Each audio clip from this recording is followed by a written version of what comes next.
sa ngayon, base sa ating latest satellite animation, meron tayong mga cloud cluster sa bahagi po ng West Philippine Sea at bagay dito rin po sa may silangan ng Mindanao sa labas ng Philippine Area of Responsibility. Ito po ay cloud cluster pa lamang po sa ngayon at possible po talaga na magiging isang bagyo sa mga susunod na araw. Kaya mag-ingat po sa mga posibleng malalakas na mga pag-ulan na maaari po magdulot ng mga pagbaha at pagguho ng lupa.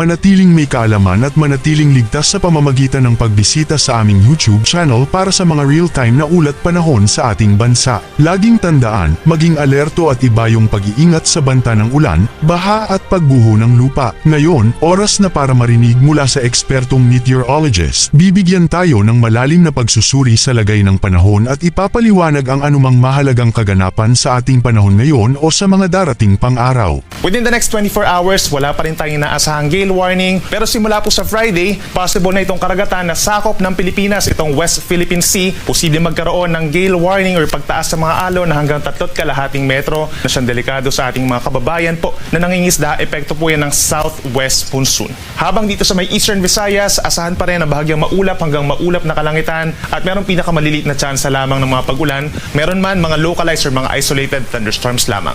Ang ating mga kababayan dito sa may parting central portion of Visayas, bahagyang maulap hanggang maulap ang kalangitan sa umaga, pero sa tanghali, posible na rin po ang mga paulan, lalo na sa may areas ng Siquijor at dito rin sa may Negros Oriental.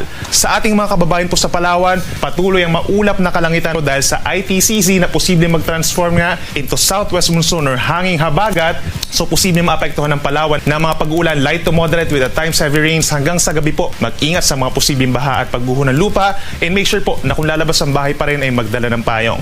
Dito pa rin sa may southern portion ng Southern Luzon, asahan ng mataas na tsansa ng pag-ulan. Dulot po yan ng intertropical convergence zone sa umaga, pero posibleng mag-turn into southwest monsoon or habagat pagsapit po ng hapon hanggang sa gabi. Pinaka-apektado itong Mimaropa, lalo na po ang Occidental Mindoro. Asahan po yung minsan malalakas na mga pag-ulan kahit mag-ingat sa mga posibleng pagbaha at pagguho ng lupa. Dito naman sa may Northern Luzon, mananatili ang maaraw na umaga sa maraming pagkakataon. May kainitan po, lalo na dito sa may areas ng Ilocos Region, Cagayan and Isabela. Then pagsapit po ng hapon hanggang gabi, mataas ang tsansa ng mga thunderstorms or pagkidlat pagkulog sa may areas ng Cordillera and Ilocos Region. At sa ating mga kababayan po sa Mindanao, mag-ingat sa mga magiging pag-ulan po. Asahan po ang mataas na tsansa ng ulan sa may Zamboanga Peninsula, Soc-Sargen, halos buong Bangsamoro Region, timog na bahagi ng Davao Region, kabilang ng Davao Oriental and Davao Occidental, kabilang na po ang Lanao del Norte and Misamis Occidental. At maging yung mga nearby areas dito sa may Northern Mindanao. So hindi rin natin inaalis yung chance na magtataas po tayo ng mga rainfall advisories sa umaga pa lamang at magpapatuloy ang mga pag-ulan, mga light to moderate rains pagsapit ng hapon hanggang sa gabi dahil pa rin sa intertropical convergence zone. Sa malaking bahagi na po yan ng Mindanao. Ngayon malalaman naman natin ang lagay ng panahon sa mga susunod o darating pang araw. Bago mo ipagpatuloy, huwag kalimutang mag-subscribe at pindutin ang notification bell para lagi kang updated sa ulat panahon sa ating bansa. Huwag mo rin kalimutang ibahagi ang video na ito para makatulong o malaman ng iba pang kababayan natin ang lagay ng panahon sa ating bansa.